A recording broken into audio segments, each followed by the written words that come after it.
Good morning, students. The other day I discussed few problems from exercise 7C and then I had given you the homework of question number 2, 4 and 6 to do in that day, and you have done that homework.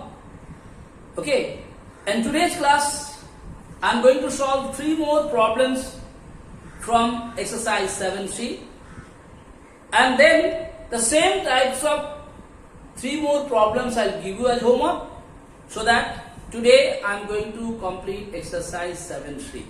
That means this percentage chapter what I was teaching you, that will be completed in today's class. And next day's class I'm going to start a new chapter. So once more beta. From 7C the other day I discussed 2 problems. Then I had given you 3 more homeworks and you have done those homeworks. Today's class I am going to solve 3 more different types of problems, and the same types of problems, whatever remaining is there, another 3 or 4 that I will give you as homework, please do on your own. And then if you have any doubt about those problems what is given to you as homework, whenever I am going to take your live class beta, please ask me if you have any doubt. Multiplication, division is yours, you have to do it. There if you are making many mistakes, that I cannot do it beta, that you have to do it. But if you don't understand how to do it, without any hesitation, first you ask me, because whenever I am going to take your live class, I always ask you whatever problem I solved yesterday, whether it is clear to you or not. Whatever homework is given to you, whether it is clear to you or not. And if you have any doubt, please ask me. I will definitely clear your doubts and then only I will go to the next chapter. Alright, so let's solve the problem today. First problem I am going to solve for question number 7. Read the question what is given there. If the price of sugar is increased by 25% today, no, that's already been done, sir. I'm going to solve, 7C. Last year, oranges were available at rupees 24 per dozen. So, 24 rupees per dozen. So, easily you can find out the cost of one. 1 dozen means how many pieces? 1 dozen means 12 pieces. So, cost of 12 pieces oranges were how much, beta? 24 rupees. So, will you be able to find out the cost of 1 orange or not? What is the cost? 24 divided by 12. So, easily you can find out the cost of 1 orange is rupees 2. Next said, but this year they are available at 50 per score. 50 per score. Score means how much?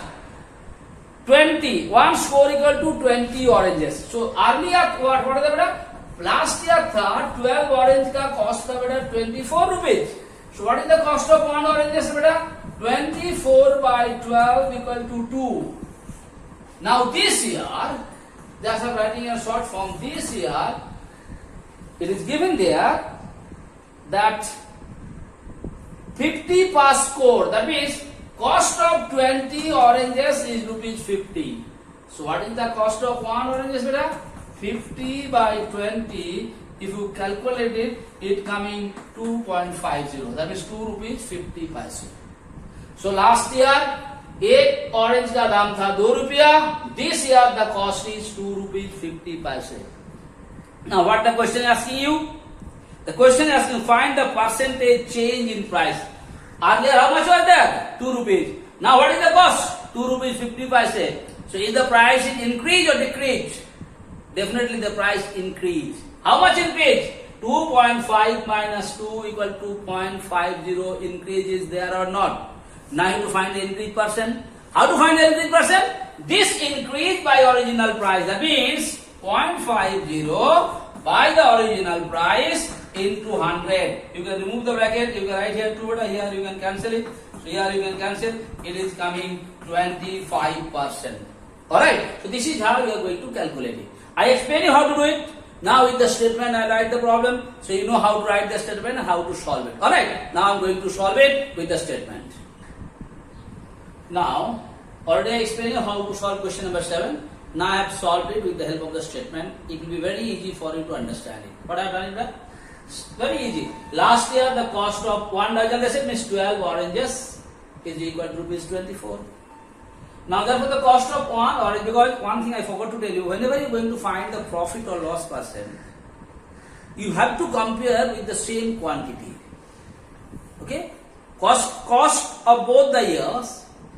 Suppose you have 12 and you have 20, you cannot compare the profit and loss. So whenever you are going to calculate the profit and loss of anything, it has to be, or percentage or anything, whatsoever might be, it has to be calculated for the same quantities. So here I am taking it.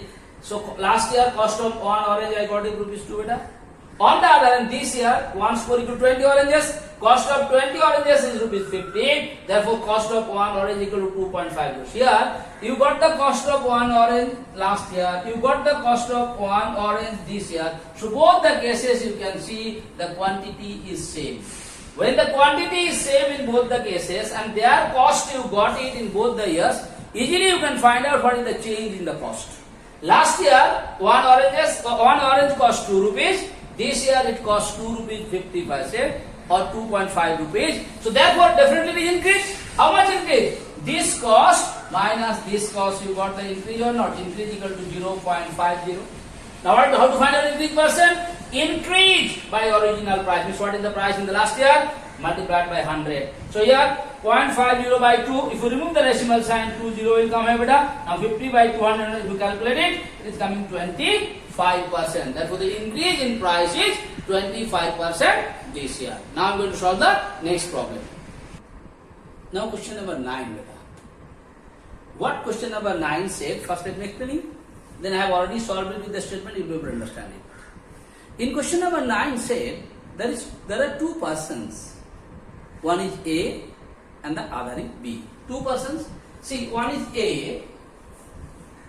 You just think it better. And one is B. Okay?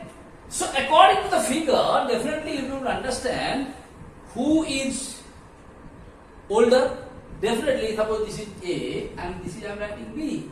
So here definitely by seeing it, you will be able to understand A is older than B. So same way in this question say two persons are there, one name is A, the other one is B.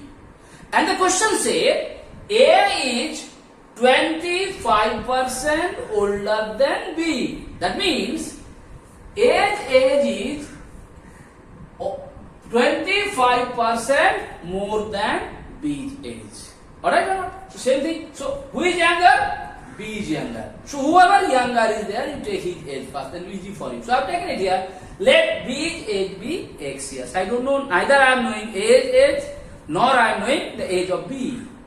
But B is younger. So who is younger? That age you take first, and the calculation will be easy. So I have taken, let the age of B be X years. Now what is the age? Age is definitely how much B's age that is there, plus he is 25% more than B's age. So age will be X plus 25% of X. And if you do the calculation, you are getting age is 5x by 4.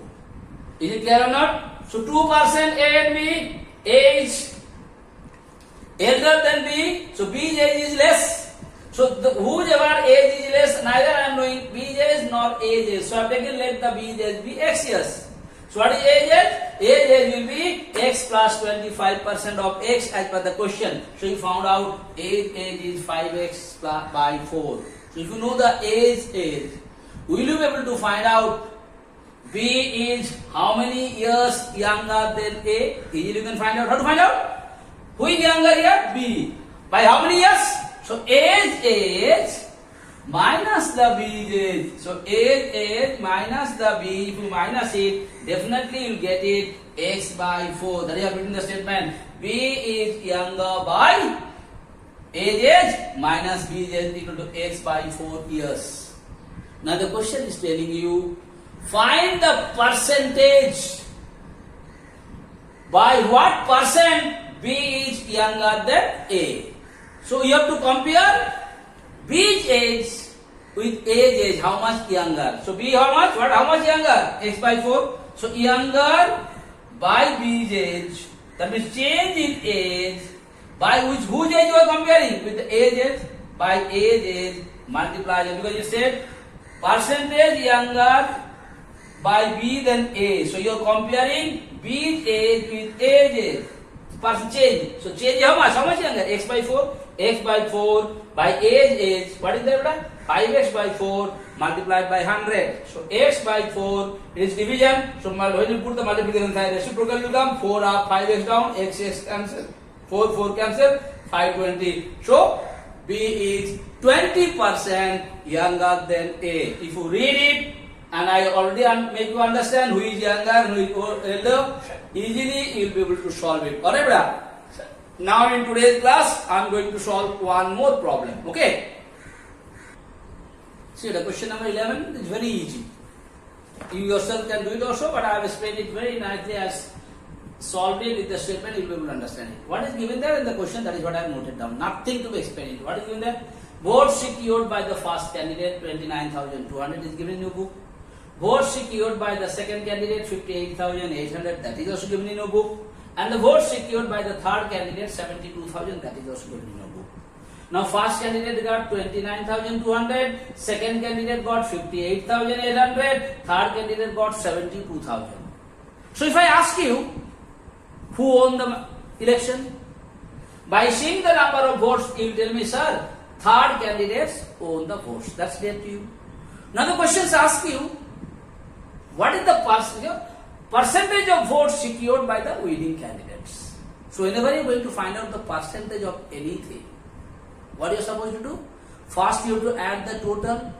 Yes or no? So first you add the total number of votes polled or votes secured by all the candidates. So I have written here total number of votes equal to votes secured by the first candidate plus votes secured by the second candidate plus votes secured by the third candidate. If you add all those three persons' votes, that is the total number of votes polled or not. So total number of votes polled, how much? How many votes? 1,60,000. Now the question asking you, what is the percentage of votes secured by the winning candidates? So who is winning? Who got 72,000? So if you want to find out which percentage, you know the rules for the system. The votes secured by the winning candidate divided by total number of votes multiplied by 100. So 72,000 divided by 1,60,000 into 100. If you calculate it, it is coming 45%. So the percentage of votes secured by the winning candidate is equal to 45%. So if you read the question and if you read the statement the way I have done it, I don't think you require any kind of explanation. Everything is clear to you. Alright. So thank you. Thank you so much for today's class.